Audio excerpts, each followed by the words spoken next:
प्रणाम है आप सभी का और स्वागत है आपका हमारे चैनल आत्म से अध्यात्म की ओर में। आज हम इस वीडियो के माध्यम से जानेंगे द्वितीय स्कंद के दूसरे अध्याय के विषय में। सतगुरु सतनाम आदि माता अलख निरंजन होवहु वांछित फल दुहक भंजन। ओम श्री गणसाय नमः।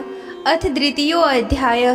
शीर्षक भगवान के स्थूल और सूक्ष्म रूपों की धारणा तथा कर्म मुक्ति और सधो मुक्ति का वर्णन। आइए अब कथा का आरंभ करते हैं। श्री सुखदेव जी कहते हैं कि सृष्टि के प्रारंभ में ब्रह्मा जी ने इसी धारणा के द्वारा प्रसन्न हुए भगवान से वह सृष्टि विषयक स्मृति प्राप्त की थी जो पहले प्रलय काल में विलुप्त हो गई थी। इससे उनकी दृष्टि अमोघ और बुद्धि निश्चयात्मिकता हो गई।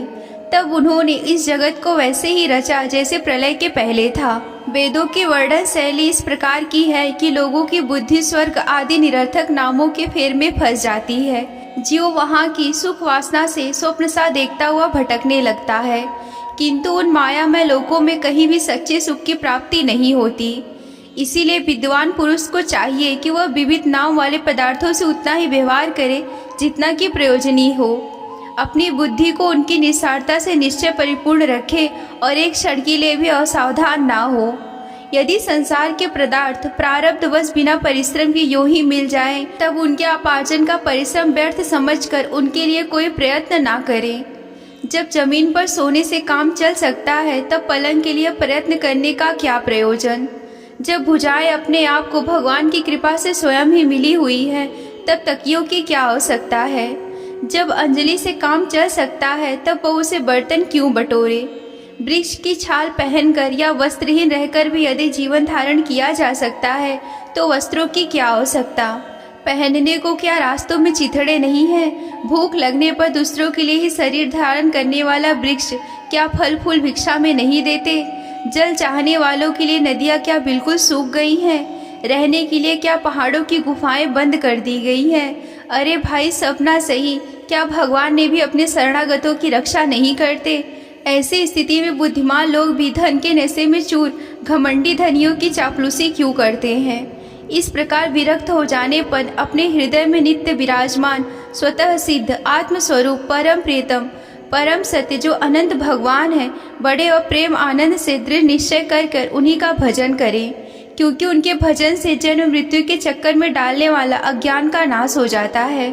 पशुओं की बात अलग है, परंतु मनुष्यों में ऐसा भला कौन है जो लोगों को इस संसार रूपी बैतरणी नदी में गिरकर अपने कर्मजन दुखों को भोगते हुए देखकर भी भगवान का मंगलमय चिंतन नहीं करेगा। इस असद विषय भोगों में ही अपने चित्त को भटकने देगा। कोई साधक अपने शरीर के भीतर हृदय काश में विराजमान भगवान के प्रादेश मात्र स्वरूप की धारणा करते हैं। वे ऐसा ध्यान करते हैं कि भगवान की चार भुजाओं में शंख चक्र गदा और पद्य है। उनके मुख पर प्रसन्नता झलक रही है। कमल के समान विशाल और कोमल नेत्र है। कदम के पुष्प के केसर के समान पीला वस्त्र धारण किए हुए हैं। भुजाओं में श्रेष्ठ रत्नों से जड़े हुए सोने के बाजूमांद शोभायमान है। सिर पर बड़ा ही सुंदर मुकुट और कानों में कुंडल है, जिनमें जड़े हुए बहुमूल्य रत्न जगमगा रहे हैं। उनके चरण कमल योगेश्वरों के खिले हुए हृदय कमल की कड़िका पर विराजित है। उनके हृदय पर श्रीवस्त्र का चिन्ह एक सुनहरी रेखा है। गले में कौस्तुभ मणि लटक रही है। वक्ष स्थल पर कभी न कुंभलाने वाली वनमाला से घिरा हुआ है। वे कमर में करधनी, अंगुलियों में बहुमूल्य अंगूठी, चरणों में नुपुर और हाथों में कंगन आदि आभूषण धारण किए हुए हैं। उनके बालों की लटें बहुत चिकनी, निर्मल, घुंघराली और नीली हैं। उनका मुख कमल मंद मंद मुस्कान से खिल रहा है। लीलापूर्ण उन्मुक्त हास्य और चितवन से शोभायमान भौवें के द्वारा वे भक्तजनों पर अनंत अनुग्रह की वर्षा कर रहे हैं। जब तक मन इस धारणा द्वारा स्थिर ना हो जाए, तब तक बार बार इन चिंतन स्वरूप भगवान को देखते रहने की चेष्टा करनी चाहिए। भगवान के चरण कमलों से लेकर उनके मुस्कान युक्त मुख कमल पर्यंत समस्त अंगों की एक एक करके बुद्धि के द्वारा धारण करनी चाहिए। जैसे जैसे बुद्धि शुद्ध होती जाएगी, वैसे वैसे चित्त स्थिर होता जाएगा। जब एक अंग का ध्यान ठीक ठीक होने लगे, तब उसे छोड़कर दूसरे अंग का ध्यान करना चाहिए।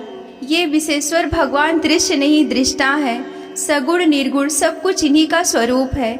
जब तक इनमें अनन्य प्रेम में भक्ति योग ना हो जाए, तब तक साधकों को नित्य नैमित्तिक कर्मों के बाद एकाग्रता से भगवान के उपयुक्त स्थूल रूप का चिंतन करना चाहिए। परीक्षित, जब योगी पुरुष इन मनुष्य लोक को छोड़ना चाहे तब देश और काल में मन को लगाए, सुख पूर्वक स्थिर आसन पर बैठकर प्राणों को जीतकर मन से इंद्रियों का संयम करे। तदंतर अपनी निर्मल बुद्धि से मन को नियमित करके मन के साथ बुद्धि को क्षेत्रज्ञ में और क्षेत्रज्ञ को अंतरात्मा में लीन कर दे। फिर अंतरात्मा को परमात्मा में लीन करके धीर पुरुष उस परम शांतिमय अवस्था में स्थित हो जाए। फिर उसके लिए कोई कर्तव्य शेष नहीं रहता। इस अवस्था में सतत गुण नहीं होते। फिर रजोगुण और तमोगुण की बात ही क्या है। अहंकार, महत्त्व और प्रकृति का भी अस्तित्व नहीं है। उनके अधीन रहने वाले प्राणी तो रह ही कैसे सकते हैं। योगी लोग यह नहीं इस प्रकार परमात्मा के विभिन्न पदार्थों का त्याग करना चाहते हैं और शरीर तथा उसके संबंधी पदार्थों में आत्मबुद्धि का त्याग करके हृदय के द्वारा पद पद पर भगवान के जिस परम पूज्य स्वरूप का आलिंगन करते हुए अनन्य प्रेम से परिपूर्ण रहते हैं, वही भगवान विष्णु का परम पद है। इस विषय में समस्त शास्त्रों की सम्मति है। ज्ञान दृष्टि के बल से जिसके चित्त की वासना नष्ट हो गई है, उस ब्रह्मनिष्ठ योगी को इस प्रकार अपने शरीर का त्याग करना चाहिए।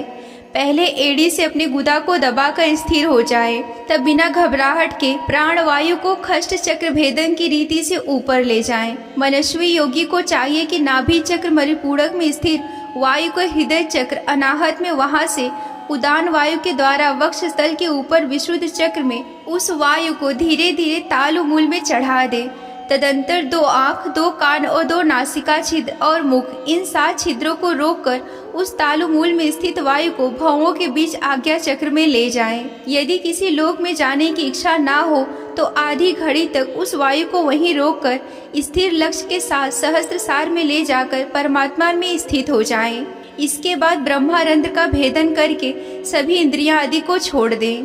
परीक्षित, यदि योगी की इच्छा हो कि मैं ब्रह्मालोक में जाऊं तो 8 सिद्धियों को प्राप्त करके आकाशचारी सिद्धों के साथ विहार करूं अथवा त्रिगुण में ब्रह्मांड के किसी भी प्रवेश में विचरण करूं, तो उसे मन और इंद्रियों को साथ ले जाकर शरीर से निकालना चाहिए। योगियों का शरीर वायु के भांति सूक्ष्म होता है। उपासना, तपस्या, योग और ज्ञान का सेवन करने वाले योगियों को त्रिलोकी के बाहर और भीतर सर्वत्र स्वच्छंद रूप से विचरण करने का अधिकार होता है। केवल कर्मों के द्वारा इस प्रकार बेरोक टोक विचरना नहीं होता। परीक्षित, योगी ज्योतिर्मय मार्ग सुषमा के द्वारा जब ब्रह्मालोक के लिए प्रस्थान करता है, तब वह पहले आकाश मार्ग से अग्निलोक में जाता है।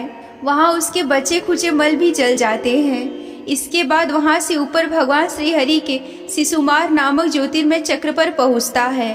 भगवान विष्णु का यह शिशुभार चक्र विश्व ब्रह्मांड के भ्रमण का केंद्र है। उसका अतिक्रमण करके अत्यंत सूक्ष्म और निर्मल शरीर से वह अकेला ही महरलोक में जाता है। वह लोक ब्रह्मा वेत्याओं के द्वारा वंदित है और उसमें कल्प पर्यंत जीवित रहने वाले देवता विहार करते रहते हैं।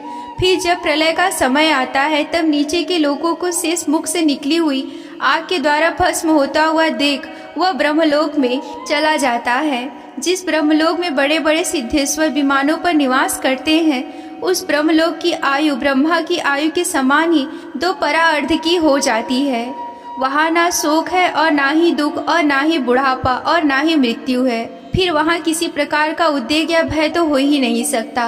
वहाँ यदि दुख है तो केवल एक बात का, वह यही कि इस परम पद को ना जानने वाले लोगों के जन्म मृत्यु में अत्यंत घोर संकटों को देखकर दयावश वहाँ के लोगों के मन में बड़ी व्यथा होती है। सत्यलोक में पहुँचने के पश्चात वह योगी निर्भय होकर अपने सूक्ष्म शरीर को पृथ्वी से मिला देता है और फिर उतावली ना करते हुए 7 आवरणों का भेदन करता है। पृथ्वी रूप से जल को और जल रूप से अग्निमय आवरणों को प्राप्त होकर वह ज्योति रूप से वायु रूप आवरण में आ जाता है। वहाँ से समय पर ब्रह्मा की अनंतता का बोध कराने वाले आकाश रूप आवरण को प्राप्त करता है। इस प्रकार स्थूल आवरणों को पार करते समय उसकी इंद्रियां भी अपने सूक्ष्म अधिष्ठान में लीन हो जाती है। घ्राणेन्द्रिया गणवतन मात्रा में, रचना रसांतन मात्रा में, नेत्र रूप तंत्र मात्रा में, त्वचा स्पर्श तन मात्रा में, श्रोत शब्द तंत्र मात्रा में और कामेंद्रिया अपनी अपनी क्रिया शक्ति में मिलकर अपने अपने सूक्ष्म स्वरूप को प्राप्त हो जाती हैं। इस प्रकार योगी पंचभूतों के स्थूल सूक्ष्म आवरणों को पार करके अहंकार में प्रवेश करता है। वहाँ सूक्ष्म भूतों को तामस अहंकार में, इंद्रियों को राजस अहंकार में तथा मन और इंद्रियों के अधिष्ठाता के देवताओं सात्विक अहंकार में लीन कर देता है। इसके बाद अहंकार के सहित लय रूप की गति के द्वारा महतत्व में प्रवेश करके अंत में समस्त गुणों की लय स्थान प्रकृति रूप आवरण में जा मिलता है। परीक्षित, महाप्रलय के समय प्रकृति रूप आवरण का भी लय हो जाने पर वह योगी स्वयं आनंद स्वरूप होकर अपने उस निरावरण रूप को आनंद स्वरूप शांत परमात्मा को प्राप्त हो जाता है। जिसे इस भगवानमय गति की प्राप्ति होती है उसे फिर इस संसार में नहीं आना पड़ता। परीक्षित, तुमने जो मुझसे पूछा था उसके उत्तर में मैंने देवोक्त दिव्य सनातन मार्ग, सधो मुक्ति और कर्म मुक्ति का तुमसे वर्णन किया है। पहले ब्रह्मा जी ने भगवान वासुदेव की आराधना करके उनसे जब प्रश्न किया था तब उन्होंने उत्तर में इन्हीं दोनों मार्गों की बात ब्रह्मा जी से कही थी। संसार चक्र में पड़े हुए मनुष्यों के लिए जिस साधन के द्वारा उस भगवान श्री कृष्ण की अनन्य प्रेममयी भक्ति प्राप्त हो जाए उसके अतिरिक्त और कोई भी कल्याणकारी मार्ग नहीं है। भगवान ब्रह्मा ने एकाग्रचित्त से सारे वेदों का 3 बार अनुशीलन करके अपनी बुद्धि से यह निश्चय किया कि जिससे सर्वात्मा भगवान श्री कृष्ण के प्रति अनन्य प्रेम प्राप्त हो जाए वही सर्वश्रेष्ठ धर्म है। समस्त चराचर प्राणियों में उनके आत्मा रूप से भगवान श्री कृष्ण ही लक्षित होते हैं, क्योंकि यह बुद्धि आदि दृश्य पदार्थ उनका अनुमान कराने वाले लक्षण हैं। वे इन सबके साक्षी एकमात्र दृष्टा हैं। परीक्षित, इसीलिए मनुष्यों को चाहिए कि वे सब समय और सभी स्थितियों में अपने संपूर्ण शक्ति से भगवान श्री हरि का ही श्रवण, कीर्तन और स्मरण करें। राजन, संत पुरुष आत्मस्वरूप भगवान की कथा का मधुर अमृत बांटते रहते ही हैं। जो अपने कान के दोनों में भर भर कर उसका पान करते हैं उनके हृदय से विषयों का विषैला प्रभाव जाता रहता है और वह शुद्ध हो जाता है। वे भगवान श्री कृष्ण के चरण कमलों की सानिधि प्राप्त कर लेते हैं। यहीं पर श्रीमद् भागवत पुराण के 3 स्कंद का 2 अध्याय समाप्त होता है। अगर आप श्रीमद् भागवत पुराण की कथा का विस्तार से हिंदी वर्णन सुनना चाहते हैं तो हमारे चैनल आत्म से अध्यात्म की ओर को सब्सक्राइब कर लें। आज के वीडियो में बस इतना ही। मिलते हैं अगले वीडियो में। तब तक के लिए आप सभी को जय आदि शक्ति भोलेनाथ जी। हर हर महादेव।